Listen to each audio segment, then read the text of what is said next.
morning and happy May, New City kids! It's a new month, which means a new series for all age levels. Our pre-K and under kids are starting a series called Jump Jump, and it's all about how God's ways are perfect.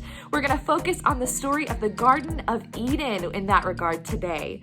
Our elementary kids are going to start a series called 5K Run the Race. And though we won't actually be running a race, we're going to talk about the word commitment all month long. Our first week's lesson talks about how important it is to keep practicing what matters most. So I hope you all have a great day, and I'll see you next week for our live stream lessons.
It's time to hear a story full of wonder. There's so much fun we'll have learning together. So let's go down to the clubhouse with Ollie and his friends. Let's go down to the clubhouse where wonder never ends at the Wonder Clubhouse. Meet with you at the Wonder Clubhouse. Meet with you.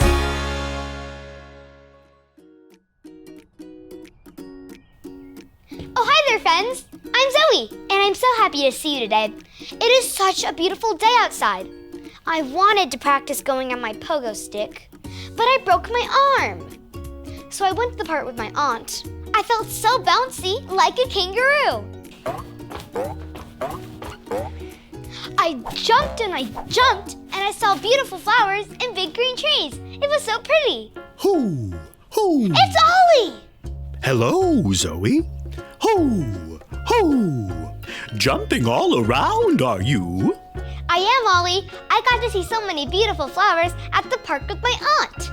The park is lovely. It's true. I know an even more amazing place for you. Listen to this story. Just follow me through. Hoo, hoo. Follow me through, follow me through, who? Ollie's got a Bible story for me and you.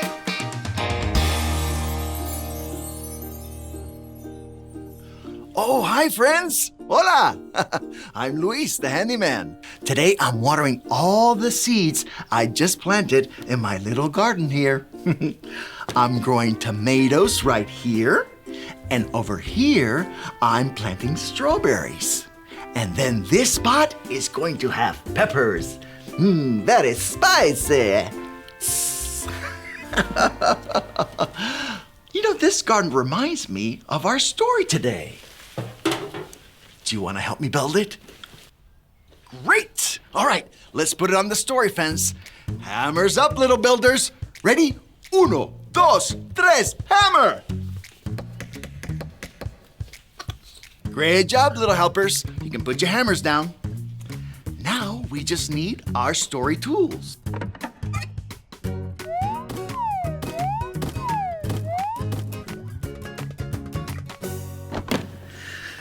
Yep, we have everything we need.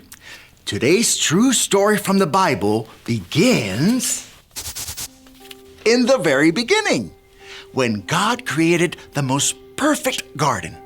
It had big trees, beautiful flowers, and lots of plants. Some of them even had food on them. And there were so many animals. Look at this place. I told you it was perfect. And God made it all. But He wasn't done. As beautiful and perfect as the garden was, God knew it needed His most amazing creation. So God made people. He called the man Adam. Now wave to the kids, Adam. And the woman was called Eve. Now the garden truly was perfect. God gave Adam an important job to do. God told him to name all the animals and take care of them. Let's see if you know the names of these animals. Ready? What's this guy's name? Yeah, a frog, that's right. Okay, who is this? Yes, it's a bunny rabbit. Okay, now this one is harder. Ready? What's his name? Yes, he's a kangaroo. Boinky, boinky. Great job. So, Adam and Eve lived in God's wonderful garden. And they knew that God's way is perfect. They could eat fruit from any of the trees, except for one. In fact, that was the only rule. God told them to never, ever, ever, ever eat that one fruit. Oh no! What are they doing? Is Eve going to eat the fruit? Everybody say, oh no! Ready? Oh no! No! Eve ate the fruit! Wait, now what is she doing? She's handing it to Adam. Everybody say, oh no! Ready? Oh no! No!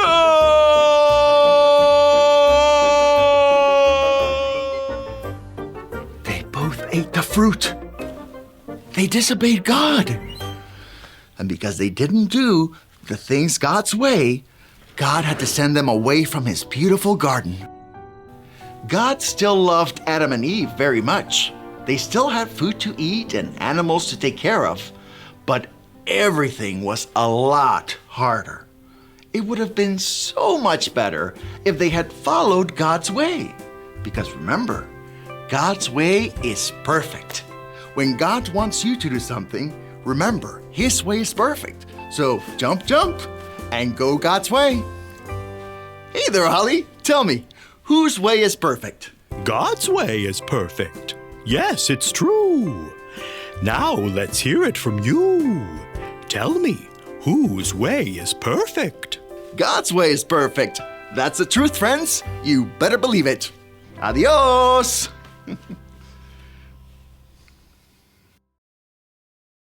So there's your story. And it's all true. God made a beautiful garden because His way is perfect. Ho, ho. Thanks, Ollie. Goodbye to you. Ho, ho. It's amazing. God made such a beautiful garden. It was perfect because God's way is perfect. I think I got the story. Did you get it? If you did, say got it. You get it? Got it! Good. I'm going to jump around outside and go find more beautiful things God made. I'll see you next time. Bye.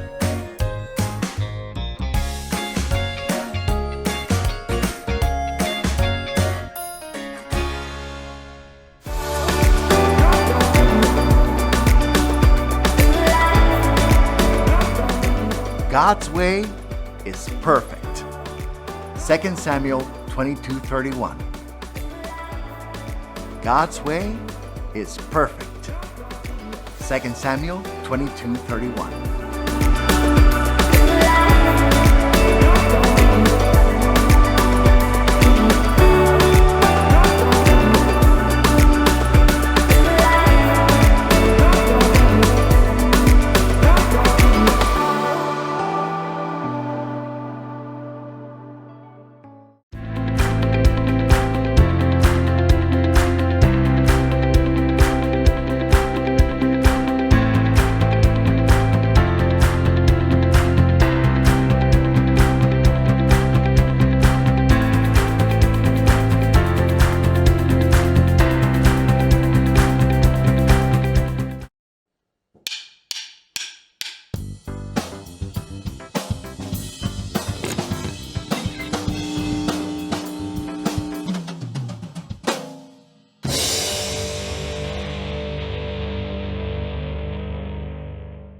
Have you ever decided to do something really big?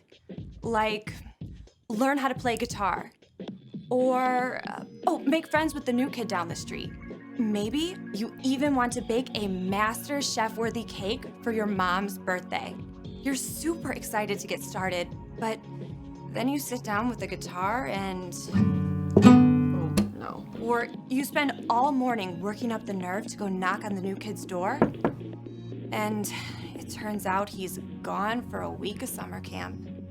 Then you find the recipe for that amazing cake, and it's crazy. Doing big things takes work. It takes making a plan and then sticking with it. There are calluses along the way, patience and courage in building a friendship, and definitely some mess. But when you follow through, you find the music, you grow a friendship, you create amazing edible art. And through it all, others can see how God has given you the strength to stick with it. That's why commitment is an amazing way to worship God with your life, because worship is about more than just singing loud. It's all about living loud.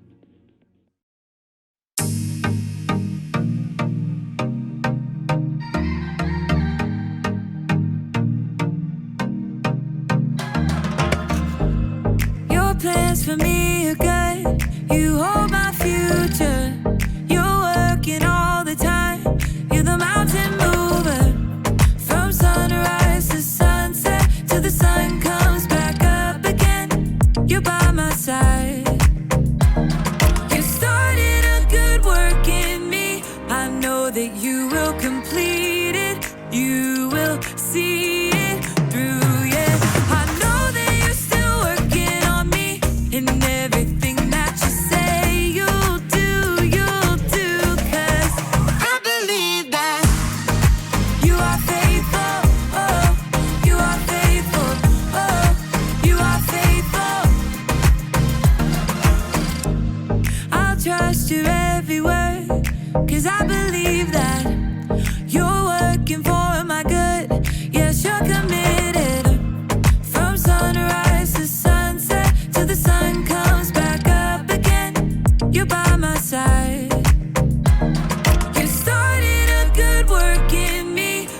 know that you will complete it. You will see it through, yeah. I know that you're still working on me, and everything that you say you'll do, 'cause I believe that you are faithful, oh, you are faithful, oh, you are faithful. You are my hope, you are my future, you are the mountain mover, you are faithful.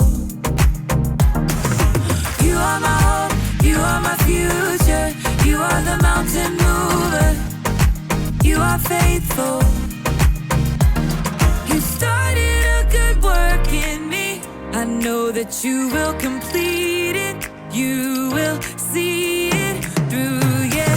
I know that you're still working on me, and everything that you say you'll do, 'cause I believe that you are faithful, oh, you are faithful, you are faithful, oh, you are faithful, oh, you are faithful, oh, you are faithful.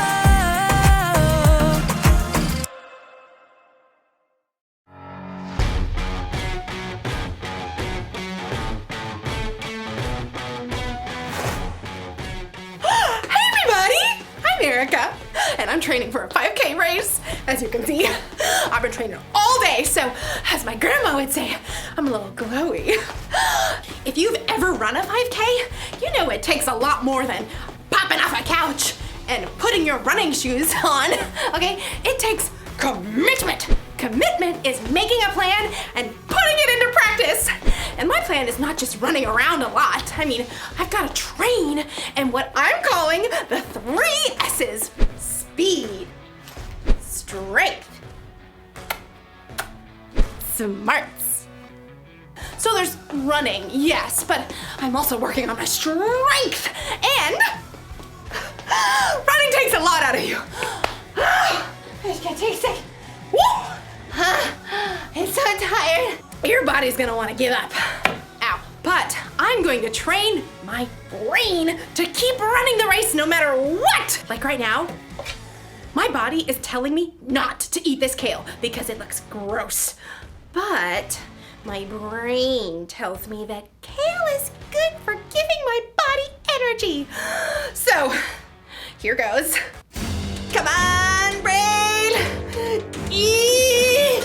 I can't do it. Maybe I can find some easier ways to train my brain. In today's story, the Apostle Paul wrote about training for a different kind of race. No kale involved. What? No.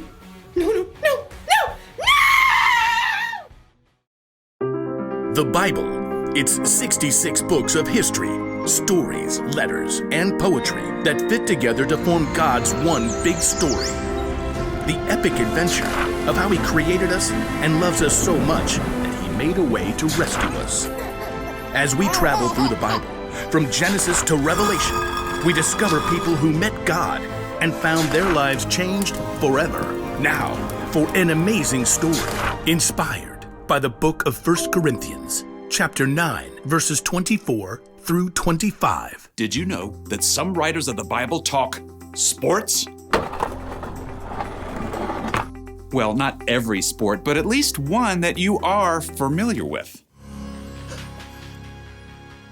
Yep, running. Running has been around ever since God created people. In fact, the Apostle Paul uses running as an example in one of his letters to the church in Corinth. In a race, all the runners run, but only one gets the prize. You know that, don't you? So run in a way that will get you the prize.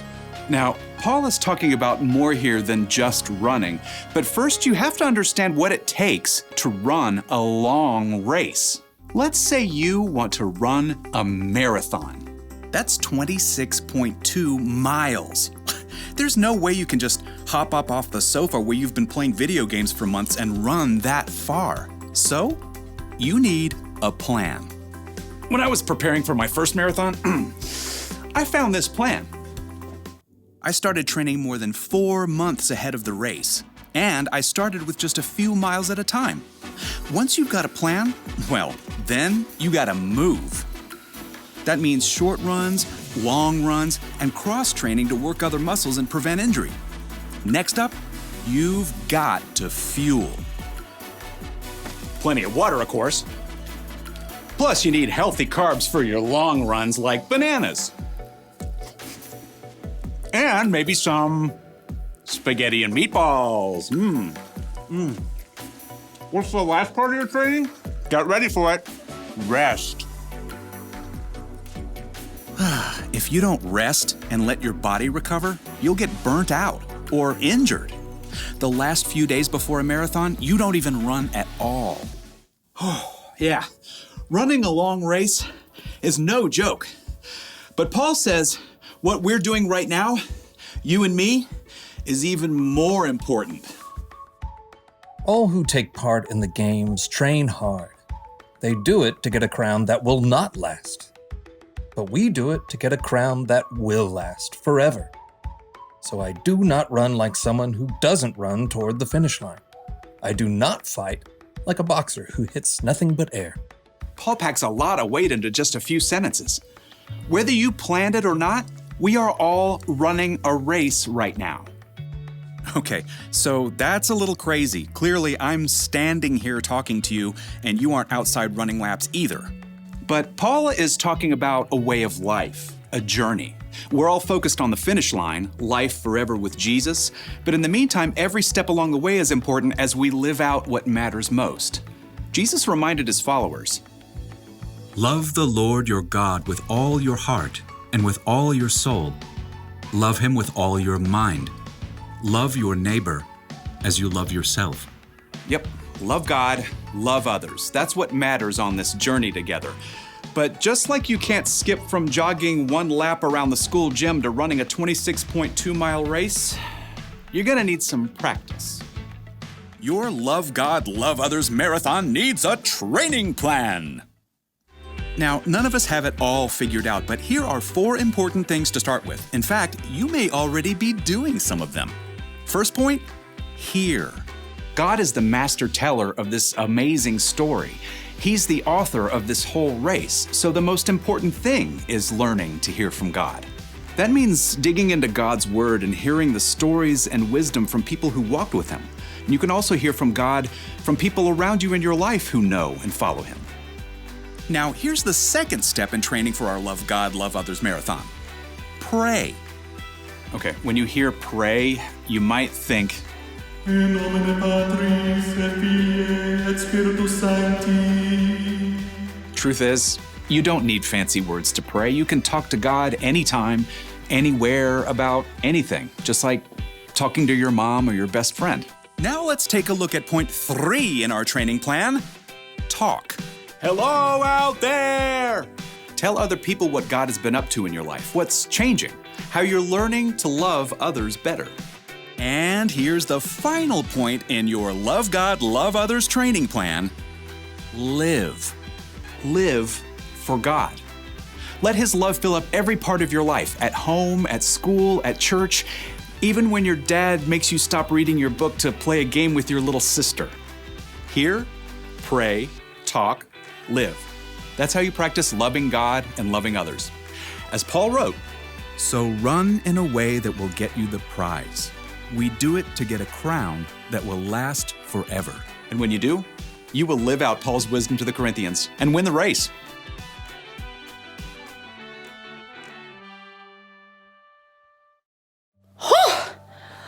When the Apostle Paul wrote about running a race, it was about way more than a 5K. It was about life, because sometimes life can feel like a race. That's why we've got to train. We need to make a commitment to practice what matters most. Jesus taught that what matters most is to love God and love others. How do you do that? Well, you can start with these 4 words. Hear, pray, talk, and live. Hear. Hear from God. Pray. Pray to God. Talk. Talk about God. Live. Live for God. In the race of life, you can't always rely on your own strength. You'll need God's help and wisdom to keep running. It's not always going to be easy. You may even want to give up. But it's better to keep going because loving God and loving others is the most important thing you will ever do. Here's the one thing to remember today. Keep practicing what matters most, loving God and loving others. This may come natural to you, or it may seem totally new. Whatever the case, just commit to training a little bit every day. It'll be good for you. I guess if I commit to training, I need to do what's good for me and try a little bit of kale.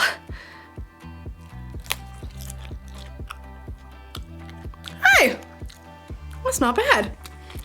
I feel more energetic already. Oh yeah, here we go. I'm ready, and I'm a fan of kale.